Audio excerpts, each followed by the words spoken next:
다음. 네, 우리 후보자님, 그 오전에 총리실에서 제출해준 채무 자료를 제가 봤습니다. 물론 부족한 내용이 있어서 더 자료를 요청을 드렸는데 2010년도 제출한 자료를 보면 그 가족인 형님으로부터 1억 2,400 정도 채무를 지셨거든요. 예. 어렵게 좀 오래된 자료지만 저희가 그 재산 등록한 자료를 찾아보니까 2010년도에 4인간 채무가요 2억 2천으로 돼 있습니다. 예. 예. 그러면 1억 원 정도 해당되는 채무가 더 있는 거 아니겠습니까? 자료 제출한 것보다. 그렇죠. 예. 그러면 그 1억 원에 해당되는 그 채무자, 그 채권자는 누군지 그 안 나와 있습니다. 거기에 대해서 답변 주실 수 있으십니까? 저는 이제 정치를 시작한 이래 이 현금이 약간은 부족한 경우가 대부분이었어요. 그래서 이제 저희 형님으로부터 필요하면 차입을 하고 또 갚고 이렇게 했는데 이제 다른 분들도 대부분 그러실 거라고 생각하는데 저는 저의 형님이나 아니면 처남이나 또 저의 아주 가까운 친구들하고 금전 거래를 하면서 이 차용증을 써본 적이 없습니다.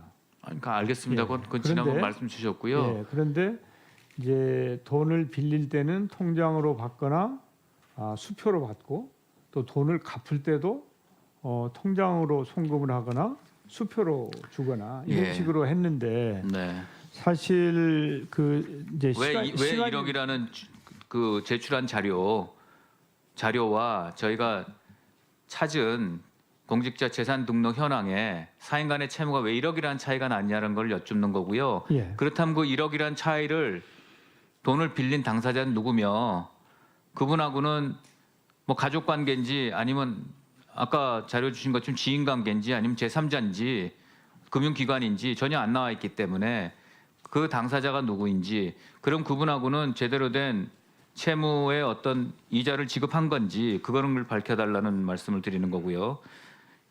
그다음에 그 다음 페이지 보겠습니다.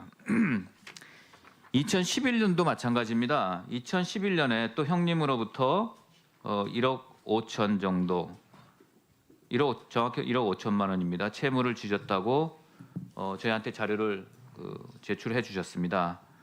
근데 지금 저기 2011년도 재산 그 신고한 걸 보면은 저기 2억으로 돼 있거든요. 그럼 저기도 5천만 원에 또 차이가 나는 겁니다.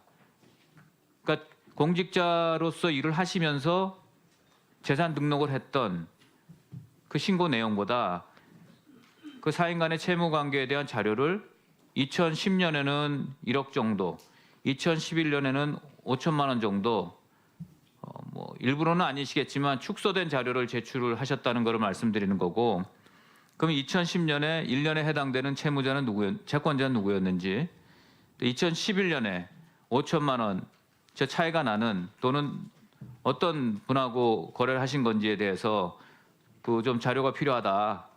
그럼 그분들은 도대체 누군지 또 그분들한테는 어떤 이자율과 이자 지급을 하셨는지 그러면 그거를 정확히 국민들한테 낱낱이 밝힐 수 있는 그 자료는 통장 뭐 사본이라든지 뭐 차용증 쓴 적이 없다 그러시니까요.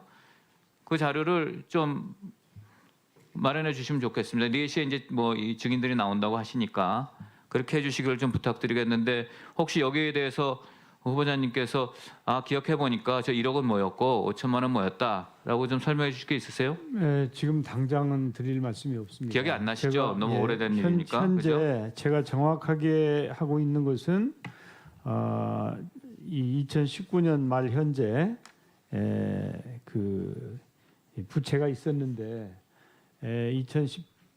2018년에 저희 그 배우자가 가지고 있던 오피스텔을 매각을 해서 그 부채를 전액 상환을 해서 현재는 그 부채가 한 푼도 없는 상황이다 이렇게 말씀드리겠습니다.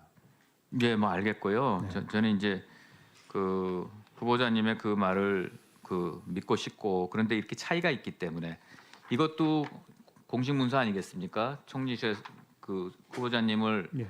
그 돕는 그 공적인 기관에서 청문위원한테 낸 자료니까 이것도 공적 자료인 거고 또 이것도 사실 저희가 공직자로서 재산 등록할 때 내는 공적 자료이기 때문에 이 두 자료가 두 군데 있어서 차이가 나기 때문에 그 차이에 대한 어떤 해명이 필요하다는 말씀에서 여쭙는 거고요. 4시 전까지 그거에 대한 해명 자료를 뭐 있으면 뭐 사본이든지 뭐든지 좀 설명 자료를 내주시면 좋겠습니다. 예. 예, 꼭 부탁드리겠습니다. 증인들이 나오시니까요. 자, 그 DLF, DLS 사태 아시죠? 예, 압니다. 예, 소위 말하는 옵션 매도에 해당되는 고위험의 그런 상품을 은행에서 제대로 설명하지 않고 불안전 판매해서 정말 어떤 분은 투자액의 100%, 뭐 어떤 분은 반 이상, 또 연세 많으신 분들은 도대체 뭔지도 모르고 설명을 제대로 못 듣고 한 건데요.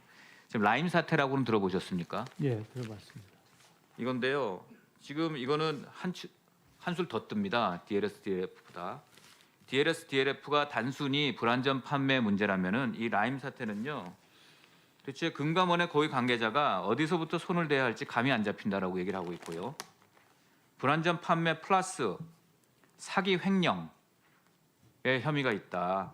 손실 규모도 1조 원이 훨씬 넘어간다라고 지금 폭탄이 돌고 있습니다. 당장 투자자에게 돌려주지 못하겠다고 하는 규모 1조 5천억이고요. 그다음에 손실이 70%에 육박할 거라고 보고 있고요. 이 라임 사태는 수익률 조작과 폰지 사기 여기까지도 해당이 된다라고 지금 나오고 있습니다. 이게 이러니까 우리 금융시장의 구조라든지 금융기관이 얼마나 해이하고 방만하고 정직하지 않고 해서 사건들이 지금 연달아 지금 터지는 거거든요. 부동산도 지금 폭탄이라고 합니다. 부동산 투자도. 그거는 뭐 100조가 넘어가는 정말 피해액이 나올 수 있는 그런 거라고 하는데 여기에 대해서 후보자로서 잘 들여다봐 주셔야 된다는 말씀을 드리고요. 예. 제일 중요한 건 제도를 고치는 것도 중요하지만 억울한 피해자가 자기 평생 모은 재산을 이런 식으로 허망하게 날려서 인생이 망가지는 일을 막아주셔야 된다는 말씀을 드리고 싶습니다. 그렇죠. 그런 네. 일이 일어나지 않도록 미리미리 관리하고 감독하는 일이 예. 우선이라고 생각합니다. 꼭 해주시길 부탁드리고요. 자, 2018년 7월에 청와대가 기무사 계엄령 문건을 공개했고요. 그 합수단에서는 105일 동안 90곳이 넘는 곳을 압수수색해서 240명을 조사했고요. 그 다음에 수사가 진전되지 않자 기소중지 처분을 내렸고요. 그 다음에 뭐 기무사 장교 3명을 뭐 허위 공문서 위조로 몰고 갔는데 결국은 국방부 보통군사법원이 이제 무죄를 선고했습니다. 보통군사법원은 이 계엄 검토 문건을 은폐하려고 하였다는 사정을 인정하기 어렵다. 그렇게 해서 무죄를 냈는데요.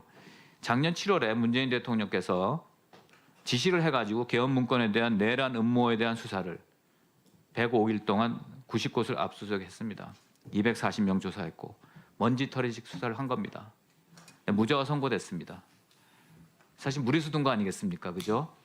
결과를 보면 이제 그렇죠. 그렇게 예. 평가할 수 그때도 사실 그거는 기무사에서 항상 예전부터 어떤 돌발 상황에 대비해서 만들어 놓는 자료였다라고 수차례 해명을 했음에도 그냥 무리하게 수사를 했는데요. 이게 그 적폐몰이 수사다라는 그런 평가를 받습니다. 무리하게.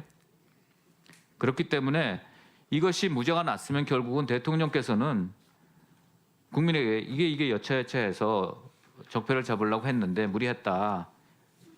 무죄난 그 결과에 대해서는 국민한테 좀 사죄를 하셔야 되는 거 아닐까요? 어떻게 생각하십니까?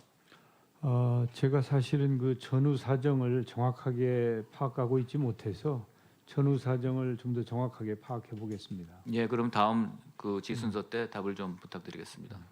네, 수고하셨습니다. 지상욱 의원님. 지금 지상욱 의원님 질의 도중에 나온 부분은 매우